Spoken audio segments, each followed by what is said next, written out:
Do you want to open them with me?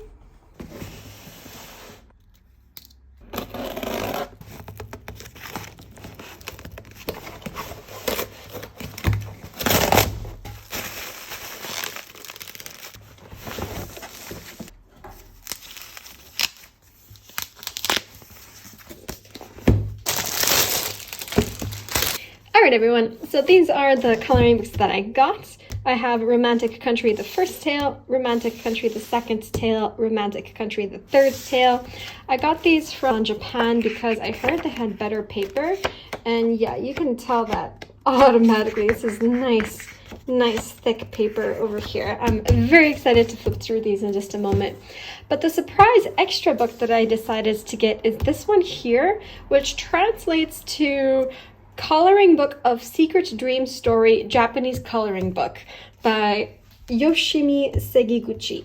And I saw this one on the website where I bought them from, and I thought it was so cute. I looked at a flip through online and decided I just want to give this one a try. So this is my extra special little bonus book I decided to add into the cart last minute. So I bought all of these from a store called Pomodoro. And they order in from Japan, so I just wanted to support them. Alright, so I don't even know where to begin. They're so exciting. Alright, I'm going to save this one for last because it's going to be very new and different, but let's begin maybe with these three. So the reason I decided to have all of these come in I guess at once instead of just buying one is because of shipping cost. So I could have bought the English version of this, but I've heard so many bad things about its paper. I decided I wanted to had to get this book in the best paper possible, and that would be ordering in from Japan. And since the shipping cost was so high, it actually made more sense to buy all of these together because the shipping cost didn't change with the quantity of books that I bought. I'm excited because I've seen so many beautiful colorings of Romantic Country. I just got so pulled in. And I'm actually not fully sure what all of these pages entail, and I'm very excited to go through them with you. So, if we may, we have Romantic Country, the first one by our lovely Eriy. And little inner flap, it seems. I'm opening this literally in front of you for the first time. Sorry if it's awkward.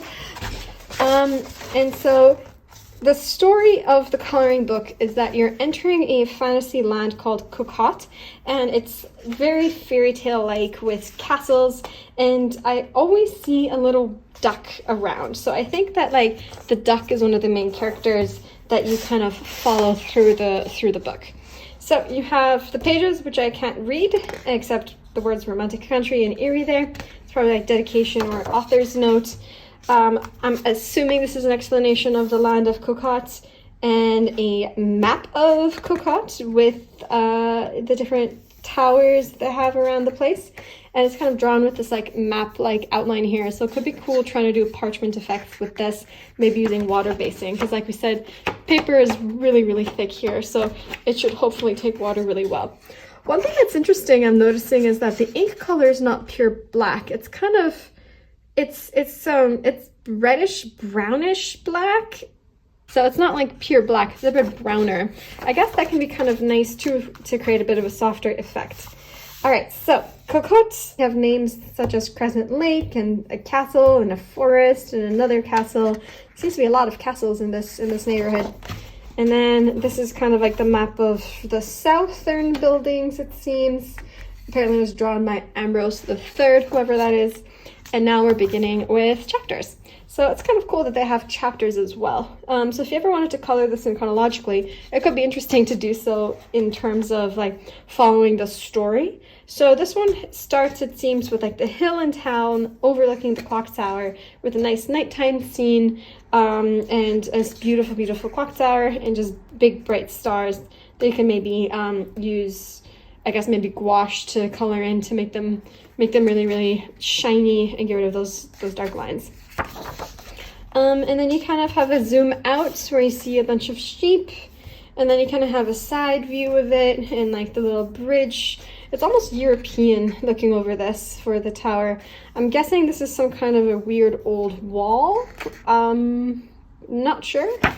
And then you come into Pauline's Bakery and you have our little little guide, our little duck over here. And then another zoom in of the clock tower, but just from the top end. Inside the clock tower, you can have really nice lighting effects over here. We have a little lamp shining up on everything and a little boy who's cleaning the cogs.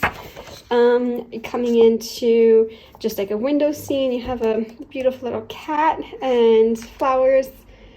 I've seen this page done so many times, it's going to be hard to find something unique to do, but the ones that I've seen are just absolutely, absolutely gorgeous.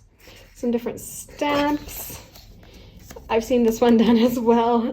A lot of people in coloring books I follow do buddy colors in this book, so I've seen quite a few of them. Yeah, and here we come now to chapter 2, the stories of castles. And so you have a very Disney-like castle surrounded by some flowers. And then a nighttime view to commence inside the castle with our heavily brocaded curtains. A big dining room area with big table for seating 1, 2, 3, 4, 5, 6, I guess a 12-seater table with all of your regal, heavy paintings. I'm not a fan of that style in my own house. I'm very minimalist. I like IKEA, but it's kind of cool to color, I would guess. Yep, and you have a little duck coloring next to someone for a fancy afternoon tea. And then all of the different paintings of perhaps family pets. A nice little crest and the same little girl reading a book. Yeah, and just like the inner garden, some of the clothes, outer garden. Eriy seems to really like nighttime scenes. She's always out on that moon, it seems. And now we come to chapter 3. And I love this little pond that you have here. This would be such a beautiful, beautiful scene to color. And then you have our little companion following a little girl to her cottage in the woods, past all of our flowers. I'm guessing these could be like lupins, maybe, your wild primroses, your sheep. And then I have all of these old papers that are stuck in because it's still brand new. Countryside scene. They're fighting for the same fish. That's funny. And then old man playing on a, what's that called? Xylophone? And then you come to chapter 4, so from the village coming into the town where genial people are living. It's cute that they're described as being genial, and must mean they're very nice. And yeah, so here your little ducks are balancing all of the produce. The girls at a flower shop, and then you have, seems to be some kind of like a country wife's kitchen kind of scene here. More signs. Easter egg collections, the library or the bookstore. I'm going a bit fast, but there's so many of these flip-throughs online. I wanted to get through all 4 books, so just kind of flipping through them. Oh, and then we have some Christmas scenes and circus scenes. You can go themed if you want, a tiny bit. And then windmills, which seem to be apparently a symbol of the village. So I've seen a color along on this one, which was for, I think, Oliver Oderant, showing how to use make a galaxy background using watercolor and chalk pastels, so that one's familiar to me. And then, yeah, coming into the vegetable gardens, more just kind of country homes, more windmills. It's cute that they do laundry at the windmill. More laundry, and then this is, I guess, would be like a winter scene. You can cover that in snow. And yeah, and now you kind of have like an overview of some of the big castles, and I guess over here they have a description of all the different pages that you'd have as well. And that ends it with, oh, what is this? This is huge. Can't even fit it in frame. Well, they give you an extra thing to color. That's kind of stuck in on the back. I was not expecting that. That's cool. You have a forest scene to color, as well as some creature people. I was not expecting this. That's cool. How do I fold it? Great, now I have to figure out how I folded this. Sorry. Just give me one second. Alright, there we go. Extra little surprise at the back that I was not expecting. So there you go. That is the first country scene and my initial impressions of that as a flip through. We now have the second tale. So I actually have no idea what the difference is between the tales, because that one kind of gave you an overview of the land, right? Just telling you the story of the land. I guess this one here continues that. Maybe you see more of it, or maybe the story changes somewhat. Yeah, it seems to be glue bound, but that's okay. It can help it lie a bit flatter. And we still have that like reddish brown ink, which would be very interesting to color in. Still have that nice thick paper. So you have your deflated hot air balloons and your one inflated hot air balloon. Ooh, we're going magical in this book. We have fairies. That's exciting. So I guess you have the forest of the witch in the place of the fairies. So all fae folk get represented in the second book. And again, the moon and the stars with our nighttime scenes. All right, so we have a vegetable patch right on the inside of a castle. I approve of vegetables inside castles. Nothing wrong with getting rid of fancy flower bushes and putting in something useful like a vegetable. This seems to be Christmassy, so I guess like if you wanted to have like Christmas themed pages for December, you could have this one. And then tea room, that's probably in like a little greenhouse when it gets cold. Ooh, that's a big, big, big moon. For like a tiny little moon in the distance, it suddenly like popped. That's really funny. It looks like our little accompanying little goose here is Rich. He's in a carriage, and he seems to be wearing a little top hat this time. That's cool. Didn't realize that we're being given a tour by nobility. Ooh, look at these dresses. They're so flouncy. It's kind of like Bridgerton all over again. And then you have like your fancy wallpaper, and yeah, you got our Monsieur le Goose Duck guy with his little feather in his little hat in the corner. And then we have a ball. This is really interesting bird's eye perspective, because like if it's 1 point perspective, but it's 1 point perspective that's trying to do a wide angle shots are often called fisheye shots in, I guess, photography, and everything kind of like bends inwards. So it's kind of cool that she decided to kind of capture that almost photographic effects by having everything just kind of come towards your point of perspective, which would, you know, be up there.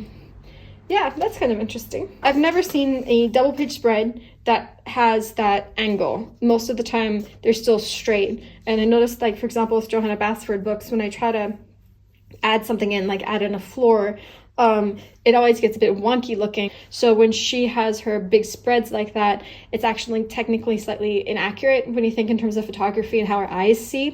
Like, because we can maybe see this, but when you have this double page spread, everything would tilt inward.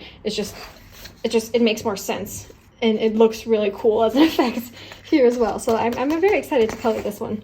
So now coming into chapter 2, we have magnificent landscapes of lakesides and mountains. Maybe this is kind of their version of like going to the cabin in the woods, as in like it's the weekend, I'm going to my cabin up north, not like creepy cabin in the woods. You know, what's it called? Vacation homes. Yes, they're going to their vacation homes in the landscapes of lakesides and mountains. And totally vacation home vibes. You have little girl playing on her piano forte. She's probably like, what, 7? Beautiful, beautiful front of a little house. It actually looks like a chapel to me. Yeah, chapel. That's why. There's grass. It's a chapel. Then you have your windmills surrounded by your flowers. This one I don't like so much. The line work is way too thick, but maybe you can pretend that this is stained glass window and then just color it like a stained glass window. Ooh, they seem to be in like some underwater cave. The lighting of this could be really cool and like glinty, if you can pull it off. And then, yeah, the bird tree, a couple ships with Ambrose III. Maybe that's the name of our like little duck goose fella who's showing us around. I'm making up stuff because I haven't read up on these books. Ooh, I've seen this done, the underwater scene. And we're coming over here now to our third section, which is our fairies. So it seems to be going into the fantastical with our second tale. So, ooh. Oh, the fairies are so tiny. They're so cute. Yeah, definitely a big fairy house, like a tiny little bed and a big shoe for size to kind of show that that's a human-sized shoe and therefore a fairy-sized bed. fairy house with all the woods. I think Karen from My Colorful Country Life is doing this at the moment. So it could be interesting to see what she had done for a color along. Fairy princess queens, underwater. Ooh, we even have mermaids. So if you have like a mermaid challenge, you can come into here for a mermaid challenge. And now we're coming into the witch and the hidden secret forest.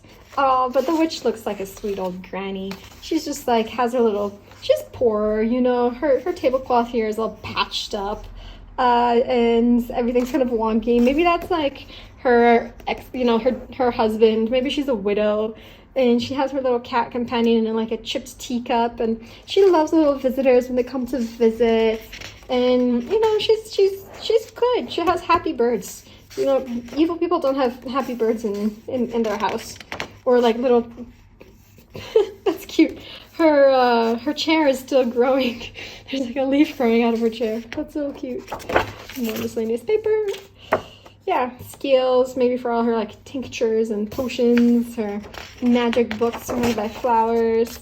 And then our lovely wonky lines for this neighborhood. It's kind of like Diagon Alley.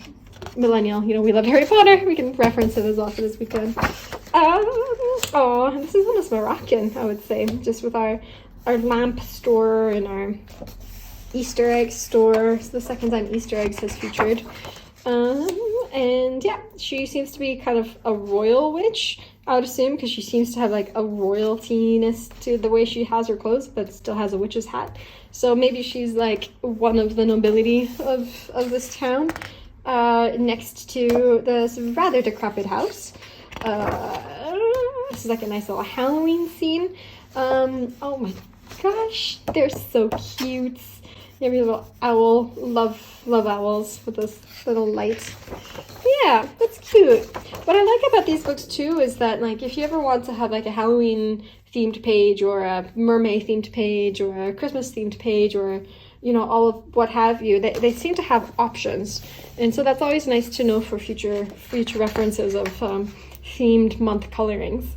All right, now we're into the 5th chapter, and these are the cheerful scenes in the town. So I'm guessing like town festivals. You have Manon's flowers. You have your library again. You have your seamstress with all of her seamstressy stuff, beautiful scissors. Isn't it funny how like cloth scissors and seamstresses scissors are like the only ones which are really decorated and gorgeous? I don't know why they don't do that with other art scissors or just scissors in general. Just have fancy scissors. Why not? They're beautiful. They must be like I guess outside of a store, they'd probably put their sale items in front of it. So when you're walking down the street, you have all of your little wares that you could potentially buy. Your post office, you have a special box for love letters. That's adorable. Another special box for secret letters. That's also adorable. And a special letter box to Santa Claus. You know, I've never thought about that. Just, you know, a type of letter goes into a type of box. That's really cute. And yeah, some more letter writing paraphernalia. Party, I guess, party time. Okay. Circus and parties, and then more circusy parties, and everyone decides to go on a hot air balloon. So maybe it's like a hot air balloon day, maybe it's like a national holiday, and that's it. And then yeah, you have your other information and the fancy extra map that completely surprised me last time. All right, and I now know how to fold it up and in. All right, cool. So this one has a bit more view of like I guess like the castle stuff, a few extra scenes here and there. It's cool. It's still really nice paper. Up, and in. Okay. There you go. So that's the second tale. All right. So now the third and final tale. More of the information that I will translate one day. And oh, they give you a character list. That's cute. You have Josette and Elena. I guess they have names. All right, so now we have an island that's appearing in our little fantasy world, and we're coming into the north and I guess south, and another island and another island. So I guess they're kind of like spreading out of the main central land to like the surrounding islands and the island nations. So here we have winter scenes. So would be wonderful for like December coloring. Can you begin immediately with the peaceful days in the north, chapter 1. And it looks super cozy. I love these kind of cozy, snowy scenes. I hate it when you go to the north and it's cold and there's like no snow. It's not cozy. But if you go to the north and it's cold and fluffy, it's very cozy. And yeah, so here you go. You have your Santa Claus Christmassy scene coming around here. Seems to be beginning straight away with the themes. Your little... What are these guys called? I was going to say like Minutemen or Marching Men, but that is completely wrong. Nutcrackers, that's it. Because I guess their jaws crack nuts. So they both have a use and a decoration, which is interesting. Indoor scenes. Yeah, it's really pretty. Ooh, fir trees for Christmas. I guess they have the little Christmas tree farm. And ice skating. So I guess like outside of the main castle, the pond turns into an ice skating rink for people to enjoy. And yeah, more of the photos and picture frames, the regalness of it all. And then you have chapter 2, suddenly getting away from the cold, you go to the cheerful life in the south. It has a bit more of like a farm feel to it. Feeding the little pigs, getting your flowers all picked. So I guess the flowers come from the south and go to the north. And postcards and silverware sets. Oh, a schoolhouse. Everyone's learning the letters.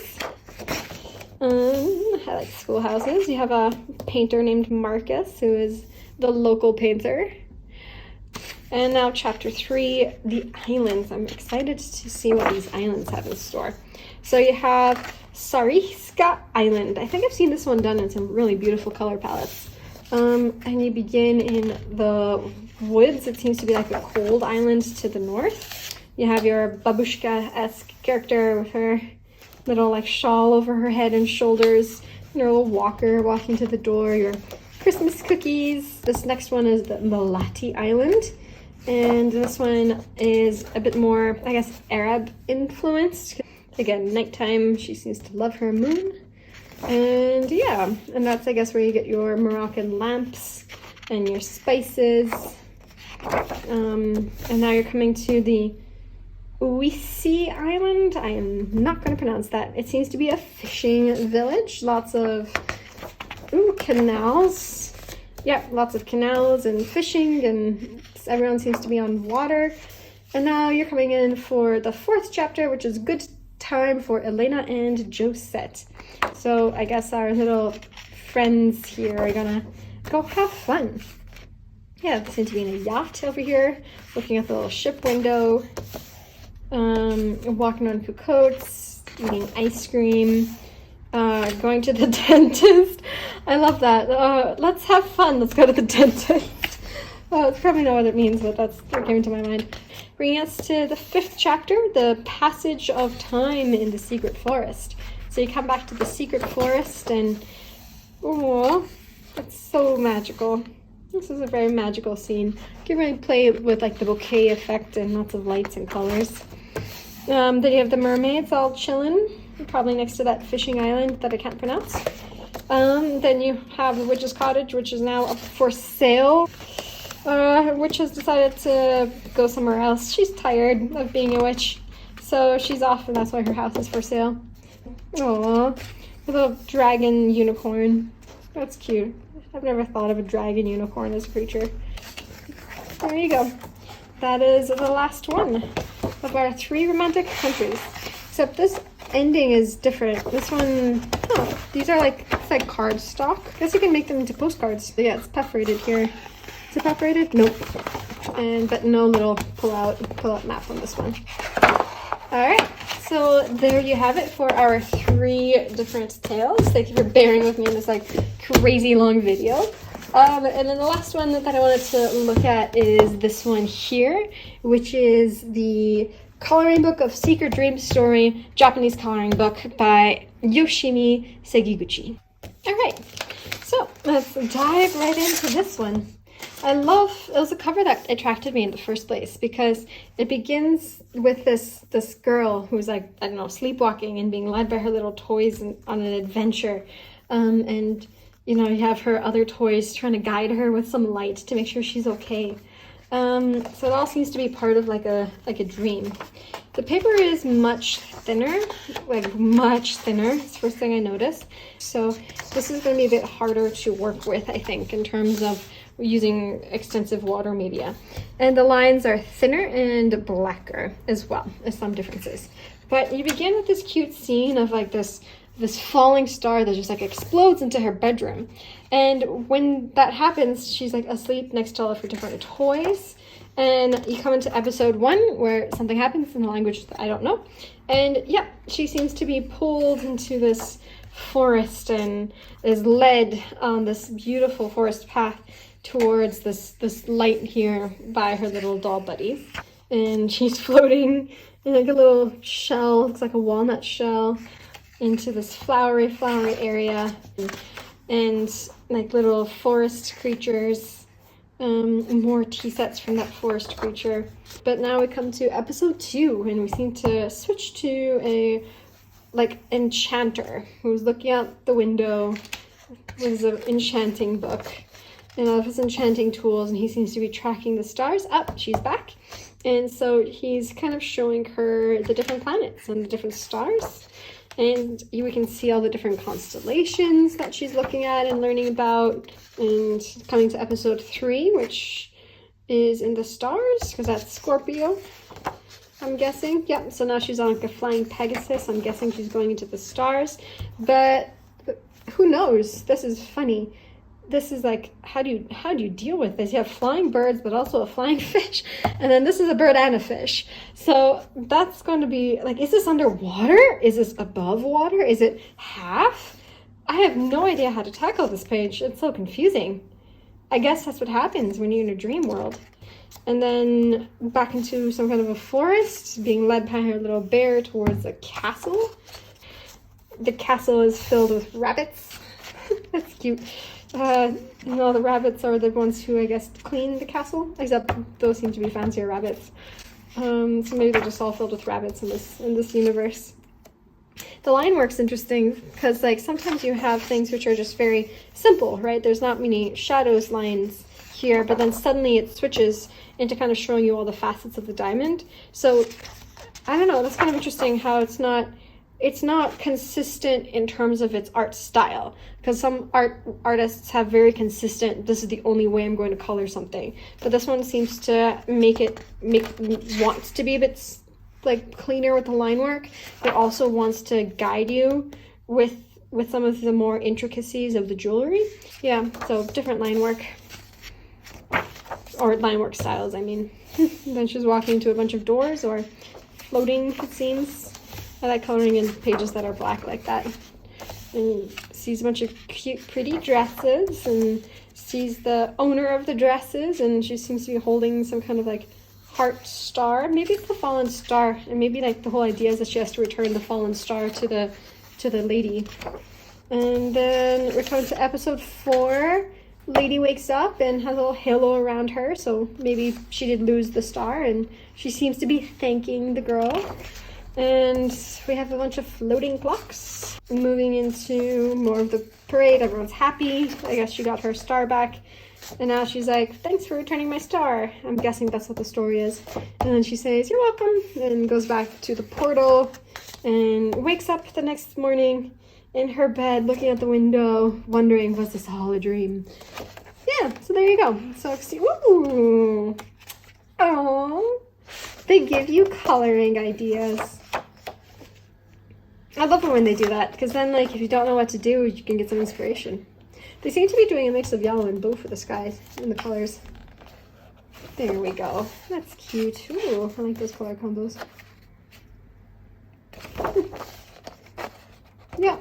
And then some of their pre-colored in work. And yeah, that's it.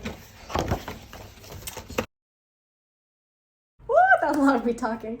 Alright, thank you so much for watching this video with me with all of these different coloring books. I'm so excited to try them soon and color them in and let you know my experiences with that. So thank you for watching. Can you guess what kind of books they are?